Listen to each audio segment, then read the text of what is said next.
we got a heavy one. Here on MKUSUal, it's like MK Ultra, but it's more normal. But we're getting there. All right, this is what made me think of this. Mel Gibson did Joe Rogan. Joe Rogan, as you know, second biggest podcast in the world behind MKUSUal. What if we believed that? What if we were like two legitimately schizo guys? He claimed, and I think Mel Gibson's the type of person where the longer and more time that goes on, the less likely I am to doubt him about anything. At this point, nothing to lose. No. Okay. And this also ties in. He claimed, I'll just say it outright, he claimed he had more than one friend who was cured from stage 4 cancer by ivermectin and fenbendazole, among other things. We are not doctors, but those are two anti-parasitic drugs. Those are the ivermectin, the big scary COVID monster. Don't take ivermectin; it's horse medicine. Side story, also kind of a recent event. RFK just got in. He's going to be heading up stuff with medicine and treatments, and he's a big skeptic. HHS? Is that his appointment? FDA, but he's going to be heading up. He's a big skeptic of like pharmaceutical companies and the medical associations. Yes. Kind of suppressing alternative treatments. So, headline, guys, in case you didn't read the video, this could be kind of a list video. I have a list of 3 different alternative cancer treatments from years of yore, time of yore, 2019. That we're going to talk about the conspiracy element of, because I'll just ask you. Do you believe? I have heard a lot of. My algorithm doesn't. It's peppered with like naturopath or homeopathic stuff, from like small things to big things. I've heard a lot of like, it's like videos of doctors at a conference in the Holiday Inn by the airport type videos, but they're saying parasites are the cause of lots of problems, including cancer. Cutting that. Interesting. Yeah. I thought it was kind of interesting he brought up ivermectin just because that was such a big thing, but I wasn't even thinking this episode would go down the parasite route. But that's interesting that you've seen that. You should send me some stuff. I will start doing that. I just know in general that it's a cliche conspiracy theory. They're hiding cures for diseases because it doesn't. What's the saying? They don't make money off curing you or whatever. Yeah, there's no money. Yeah, there's no money in the cure. There's no money in the cure. There's money in just like keeping you just sick enough not to die, maybe. Right. And I used to think to keep you constantly diagnosed, because guess what? They're selling the product that will, prolong your life. It will not cure. They will not sell you a cure. It's like a one-time payment. It's like you buy a nice piece of furniture and it's going to last you the rest of your life, or you buy shit from IKEA every 5 years for the rest of your life. Planned obsolescence. Yeah. But with people. Yes. I used to poo-poo this when my hippie friends in college would say this back in my normie days. I would poo-poo this theory, and I'd say, well, why wouldn't they just make the cure, then charge millions and millions? The older I get, the more life experience I have. The shit that happened with a certain disease coming out of 2019, which I've already said in this episode. Yeah.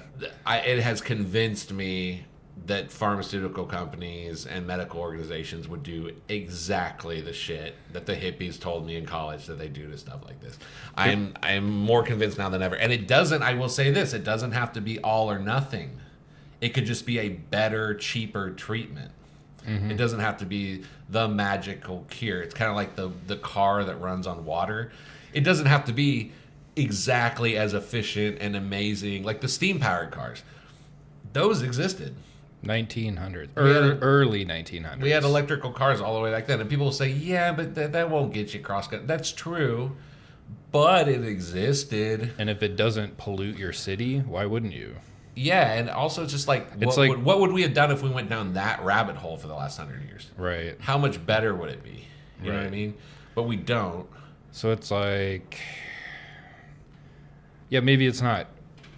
If it's better than chemo, That's all it's got to be. you know, like, Or how about this? How about equally as good or almost as good, or but cheaper? equally as effective but cheaper and no horrible side effects. I've watched many people in my family go through chemo. It's awful. Yeah. The disease very bad. Chemo also Probably very worse. bad. It's kind of like Yeah. let's see who dies first, you or the.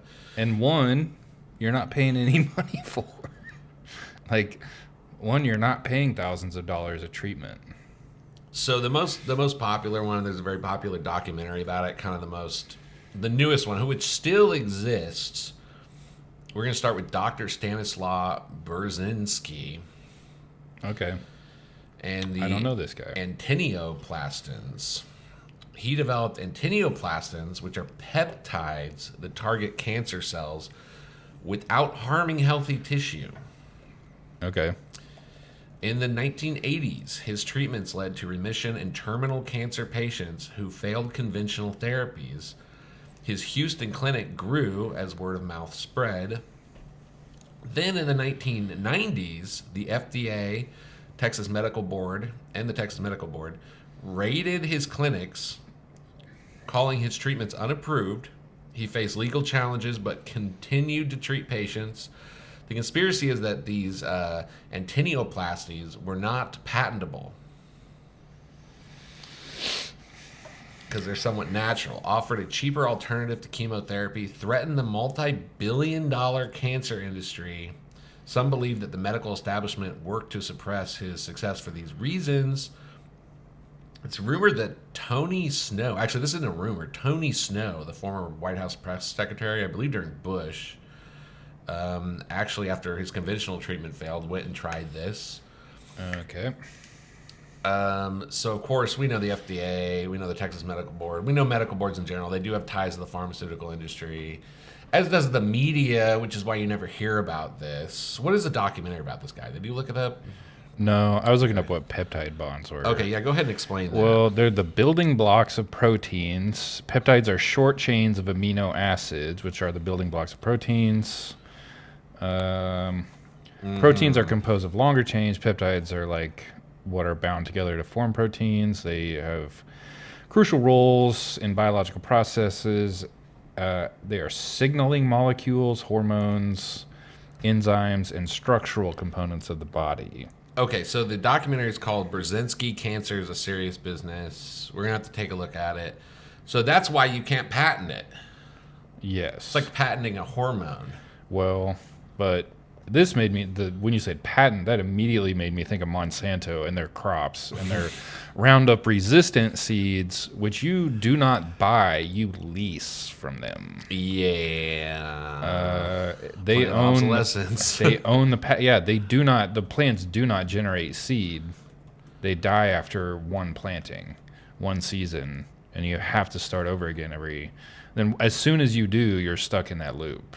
You know what this reminds me of? And then you were also talking about sorry. suppression. There was the guy in Canada who had an organic farm, and he got into this legal battle with Monsanto that bankrupted him because he had an organic farm and his neighbor's plants blew onto his property and sprouted. Yeah. Therefore, he was violating the patent. He was using it without whatever outside of contract or whatever. So he got into this and he won the case, I believe, but it cost him like $500,000 to $1 million in legal fees, and he just gave up farming. He's like, I have to set the legal precedent of this, and yeah, he made it like a life goal. yeah, it took him 25. He fought the case for 20 years or something, 25 years. I mean, if they're gonna for the do rest this, of his life. If they're gonna do this to our food supply, why wouldn't they do it to our body? Right.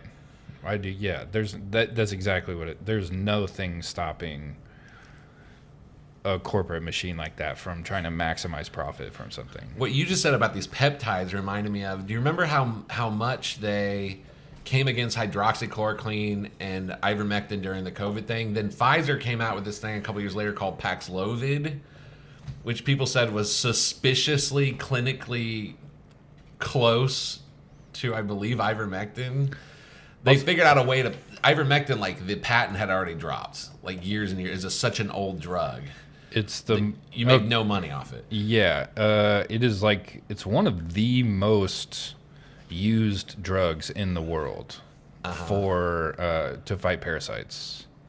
And so then they came up with something very suspiciously close to it that they could sell after poo-pooing it for a couple years.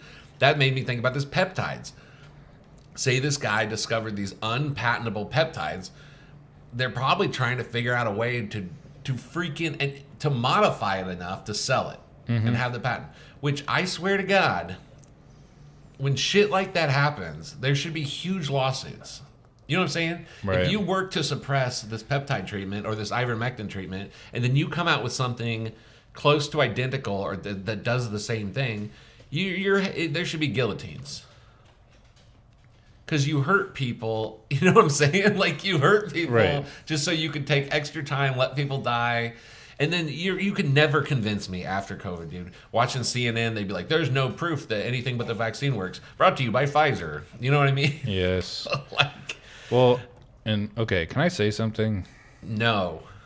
This is my time. Go ahead. I saw another doctor talking about antiviral and antiparasitic treatments was talking about that one thing that happened in 2019 and getting back to like the language of things and the symbology, whatever you want to call it. Certificate of Vaccination ID 19. What are the letters 1 and 9? 19. Well, okay, so What are the letters? Oh. A is the first letter. See, hold on. I'm stupid. 1, 2, 3, 4, 5, 6, 7, G, H, I, A, I. Oh.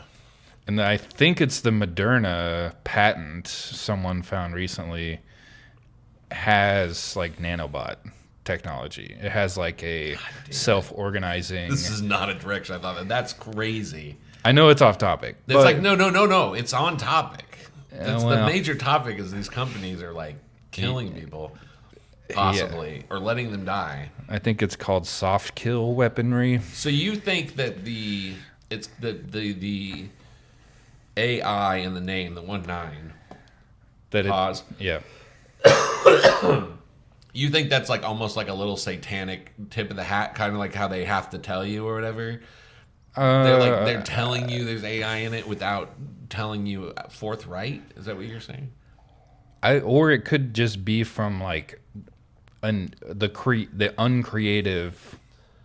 You know, like they just can't think of. They just have to say Right. exact. I don't know, but yes, there is that level of it too, where it's like you're accepting. You're accepting what they're giving you. Yeah. So I'll go through this. Let's do at least one more example. I found this one interesting, and I'm sure both of these, longer stuff in the future. But Dr. Royal Rife. I've heard of this one guy. I found fascinating. I think we talked about him in one of our old Yes. Thursday episodes, Yeah. possibly on the podcast. Check out the podcast. A lot more laid back. He developed the Rife machine, which used electromagnetic frequencies to destroy cancer cells, which is an idea that keeps coming up again and again in history. Was it sound? It wasn't sound, was it? In the 1930s, Rife claimed to cure 16 out of 16 terminal cancer patients using his machine. Positive reviews. There is a sound guy. Okay, I couldn't remember if this was. Let's look at it. Was the Rife machine sound? I just heard Sound electromagnetic. Well, I mean, like a vibration can create an electromagnetic field. Energy waves. This is straight up energy waves. Okay. Oh, also called a radio frequency. Well, yeah. See, I'm not a scientist, but I figured out cancer, guys. I did figure out how to cure cancer. These guys did. Well, and again, I'm going to get back to this. We're not saying this stuff cures it. We're just saying, like, Talking about the suppression of these ideas. The power structure comes down on these things and instead of letting them go to fruition. It's one thing to cure 16 people. 16 out of 16? But it's in not the 30s. and this guy is like, so this idea is suppressed. If he were to do like 160,000 people, like Yeah. it would tip the public would be so aware of it. But again, think about, and I'll get into kind of the conspiracy aspect of this in a minute, even though it's obvious, it's always going to be the same thing. You know, they come, they shut you down. But a machine or a radio frequency, again, another thing you can't patent, probably something people could build at home, possibly, or like, you know, people Or a with a little level- bit of money. A level of technology that a lot of people could afford. And also, if it's a machine, you own that. And if anyone else in your family gets sick, you just turn the machine out. You don't go to another. You're not paying for a subscription. You're buying the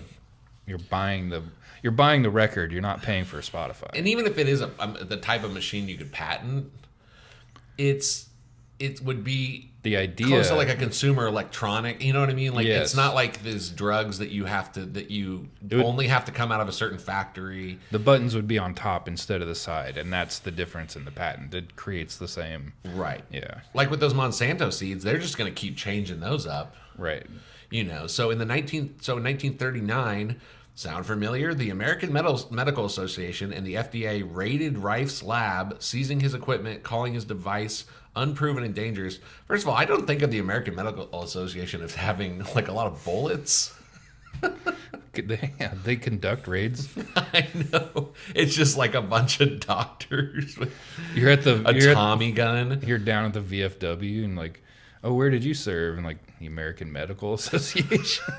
I was deployed in the Rife Brigade or the Rife Front. I don't know, whatever. Now, at the time, the Rife machine posed a threat to chemotherapy industry due to its low cost and non-invasive nature. There And you it was go. also unpatentable. That's the big word here, unpatentable. I'm seeing a pattern. The pattern is when you make or discover something that works that you can't exclusively control as intellectual property rights, all of a sudden it's dangerous. And a bunch of doctors with Tommy guns from the AMA army. First of all, the AMA, is that even, I don't even think that's the government. I think that's like the bar association I think it's just like an organ. I think this would be like if the Association of like American Dentists like came through your freaking window like a swap machine. Like, Well, it's in the. No, the AMA is not a federal agency. It is a private, non-profit organization that represents physicians and medical students in the United States. but they probably, when they raid, and honestly, dude, I know we're making jokes. The raids probably looked more like it looked more like an eviction, probably. Yeah. You know what I mean? And they probably, a lot of people from the FDA are associated with the AMA. There's industry capture, you know. So Rife's story is one of the most popular alternative medicine stories. Some suggest That was 39 when they raided. 39. Some suggest that J.D. Rockefeller's influence played a role in suppressing Rife's work due to his control of the pharmaceutical industry. Can't have a conspiracy without J.D. Rockefeller. That name does come up in, if you look into this, the education system, the medical industry. He started funding. What's the different name? There's like homeopathic and there's two branches of medicine, and he started funding. Allopath, maybe. Yeah. I can't remember which one is which, but he started funding to curriculums for colleges and schools to teach one that it was like pharmaceutical based, yes, and then like one that was like, change your diet, change your environment, exercise, blah blah blah. Like It's exactly the paradigm shift that a billionaire would want. yeah, Natural bad, like cheap and unpatentable bad, highly processed, complex chemicals. This is what RFK. See, dude, I don't understand how people can dislike RFK. in that context, Simping- zero reason. I don't understand how you can cheer a guy. I hate But to make you're this a political. fucking Pfizer simp. Dude, I don't understand how you can be the same person. And I'm not trying to make this isn't about MAGA. This is about RFK. I don't understand how you can cheer a healthcare CEO getting capped in the face in New York City and then be against somebody like RFK, dude. He represents like legitimate political change against those forces that are getting Captain Street? Do you just non-violent, peaceful change, systemic change? I'm not even arguing against little brother Luigi here. I'm just saying, like, yeah, exactly. How could you? What's going on in people's brains? It's a very good point, Dennis. Do they just want violence? Like, do they just want to skip to the guillotine stage? Have you lost that much faith in society? Now, reading this shit, I understand how you can lose that much faith. I'm just going to move on to the third, because this guy, Dr. Harry Hoxsey, it's the same story. His whole cancer thing, he got it from his grandfather. It was based on herbs, diet, and detox. So no technology at all. Basically traditional wisdom. In the 1920s, his clinics in Texas gained popularity, claiming thousands of cancer cures, especially among terminal patients. In 1936, the Texas Medical Board, why is all this shit happening in Texas, first of all, raided Hoxley's clinic. In 1953, the FDA seized his treatment in Mexico, so he took it to Mexico. Despite patient testimonies, Hoxley was branded as a fraud. Again, his treatment was non-patentable and inexpensive, threatening emerging chemotherapy industry. The pharmaceutical sector likely suppressed him to protect their profits. It's rumored that Marilyn Monroe sought out his treatments. The Texas Buyers Club, that story was the guy was getting drugs from Mexico that were like cheap and that were helping people with HIV and AIDS. It just happened in Texas, but and this guy's name actually comes up in two of these stories. There's a man named Dr. Morris Fishbein. I've heard that name. AMA and the FDA. He had deep ties to pharmaceutical companies like Eli Lilly, the major cancer drug producer. So there you have it. That's the show. I mean, I don't, any final thoughts? I think we've kind of hit him over the head with it over and over. Yeah, no final thoughts. It's dark. This is a heavy one. It's very dark. This is the darkest one we'll do this week. My grandpa passed away from lung cancer, and he went through chemotherapy.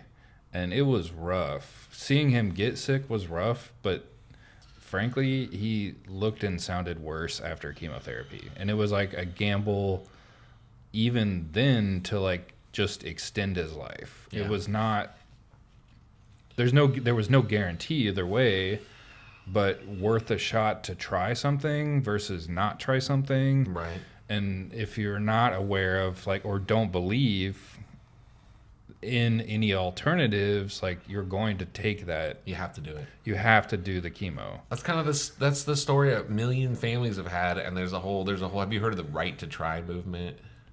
No. It's a movement to pass laws, and I believe some of them have been implemented. I think a few years ago on the federal level, but it's the idea that federal and state laws should encourage people that, especially if they're at a certain terminal stage, that you have a human right to go to one of these guys' clinics, try the peptide, try the radio stuff, try the herbs, that it's essentially the government, it's a violation of human rights for the government to come in and seize this stuff.